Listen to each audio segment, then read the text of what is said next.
Big news from the Federation Sunday. Some important deals going down. First, Donovan Mitchell, Utah Jazz, agreeing to a 5-year max extension worth up to $195 million. He's coming off a playoff run where he averaged 36 points a game. Next, we got Jason Tatum, also agreed to a 5-year max extension with Boston, worth up to $195 million as well. Tatum became first-time All-Star in 2020, led the Celtics to an Eastern Conference Finals appearance. And the Lakers, fresh off a title, agreed to a deal with Marc Gasol. They drafted him originally. Defending champs are reworking their front court, trading JaVale McGee to the Cavs to clear up some space for Gasol. All right, it's not official until Woj says so. Actually, sometimes Woj says so, then it becomes official. But in any case, we're going with these stories we just told you about. Mitchell and Tatum, the extensions. Why do these deals make sense for the players and their teams? Two foundational cornerstone players for both franchises. The kind of players that you build around, that guys want to play with, that represent, your organization. Those were no-brainers. Both 5 years with the opportunity to make nearly $200 million for both Donovan Mitchell and Jason Tatum. All right, Lakers win the title and say, let's get a new guy in the 5 spot. Why was that move made?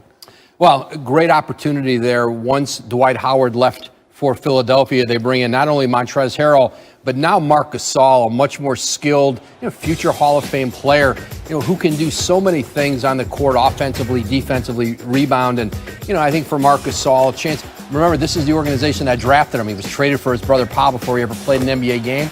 Now Pau's out living in Southern California. He'll be near his brother and have a chance now to win another NBA title. He won one with the Raptors. Woj using just one of his many phones. Thanks for joining us on the SportsCenter.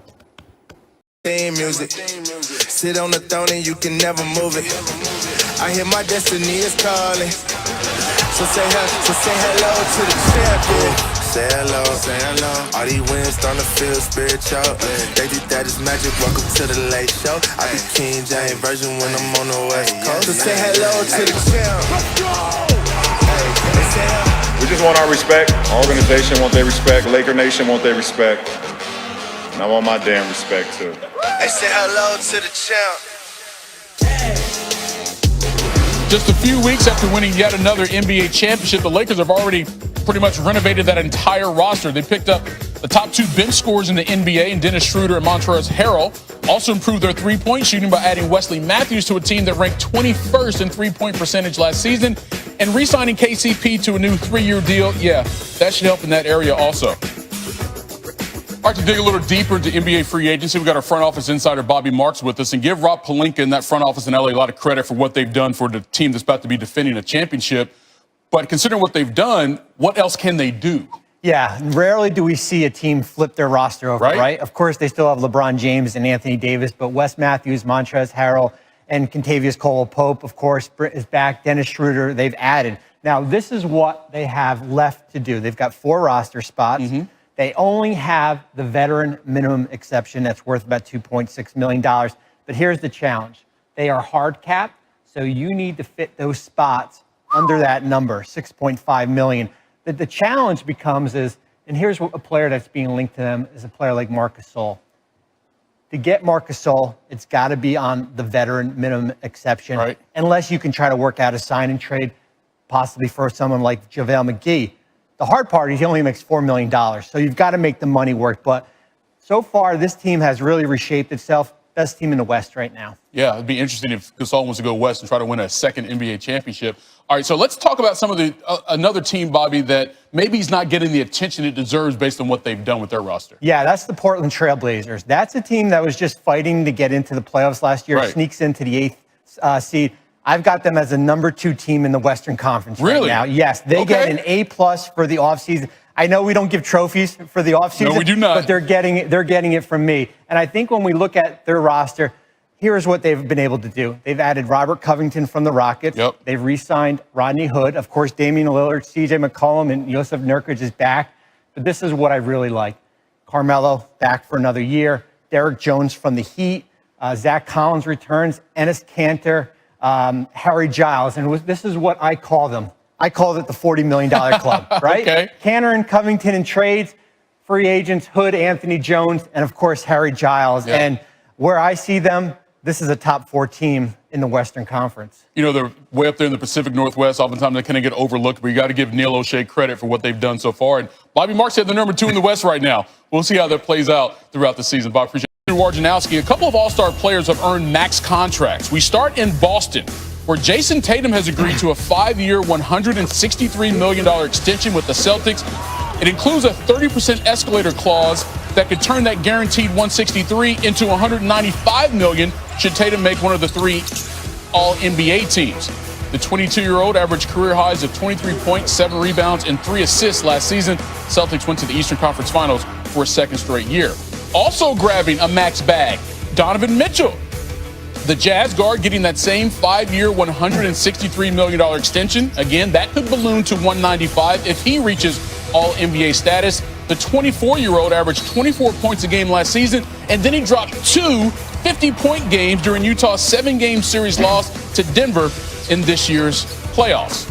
So all total, you have 4 players from the 2017 draft class who have scored more than 3,000 points in their young NBA careers. And now 3 of them have agreed to rookie Supermax extensions with those same squads. The number 1 pick from that year, Markelle Fultz, well, he's no longer with the team that drafted him. Well, with us, though, is the aforementioned Adrian Wojnarowski. And, you know, what was I say to most NBA fans, they look at these deals, they felt like no-brainers for both the player and the squads. But let's start with Mitchell and the reason that he wanted to stay in Utah, and they were doing everything to keep him. Yeah, there's a great relationship there with Donovan Mitchell, not just that organization, but that community. And he came to them at the draft, right before Gordon Hayward left in free agency. That was a wounded city. And immediately he gave them hope. And they realized very quickly they had a superstar and a player to build around. And now he comes back. You saw what he did in the bubble. And a player that really has blossomed, you've seen as a man. And you see him at the forefront of the social justice movement this summer in the league. And he's had a strong voice with that in that Salt Lake community. And you'll see a lot of that going forward. And he's just the kind of person that new ownership there, Ryan Smith, their front office, that they want to build around. We often talk about players that are face of the franchise. He's definitely that there in Salt Lake City. All right, but let's go over to Boston. Jason Tatum, I mean, he really emerged as a star this past season. Granted, they got some young talent in that squad, but that seems to be the building piece for this team going ahead. Absolutely, especially you've seen some stars come and go from Boston. True. Max players, Kyrie Irving, Al Horford, and then Gordon Hayward. But Jason Tatum is the player now, 5 years, close to $200 million, like Mitchell, with one more All-Star appearance. And you've already seen with Tatum, he is a player. He can be the best player on a championship team. And, you know, for this Celtic organization with such a history of great ones, he's one you imagine up in the rafters someday. It's not easy to get your number up there, but you imagine it up there. And he's now for them with Jaylen Brown and, this young core they have. He's the centerpiece. Yeah, I give a lot of credit to Danny Ainge, not only just drafting Jason Tatum out of Duke, but realizing that he could be a cornerstone for this organization going forward. Woj, as always, appreciate the time, brother. Thanks, Mike. All right.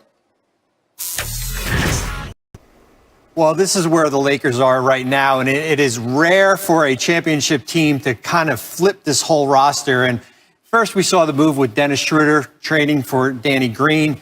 He replaces Rajon Rondo.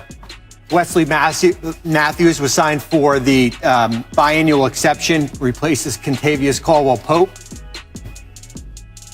Oh, we can't get him in there.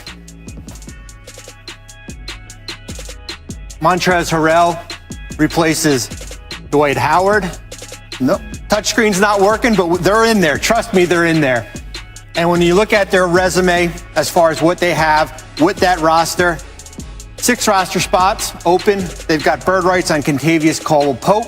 They still have the veteran minimum exception, and they're $14 million below the luxury tax. They still have some work to do here, but as you could see, this roster has totally flipped. The Montrezl Harrell signing, Wesley Matthews, Dennis Schroeder in the trade, and you still have, of course, LeBron James and Anthony Davis. He's not a free agent, but he is unhappy. What's next for James Harden? How about Vince Carter on the best fit for Harden? That's later on. Skilled De'Aaron Fox is their point guard of the future, agreeing to sign him to a max extension for at least $163 million over 5 seasons. His richest contract in franchise history, surpassing Chris Webber. League's reigning sixth man of the year, Montrezl Harrell, agreed to a 2-year deal with the Lakers, worth $19 million with a player option in year 2. Harrell ranked second in the NBA in scoring off the bench at just over 18 points per game. And Danilo Gallinari cashed in with the Hawks, agreeing to a 3-year, $61.5 million deal. He should help an Atlanta team that shot just 33% from the three last season. That was the worst in the NBA. Oh, look at old Dwight Howard. I'm staying right where I belong. Laker Nation, I love y'all. Purple and gold. Never.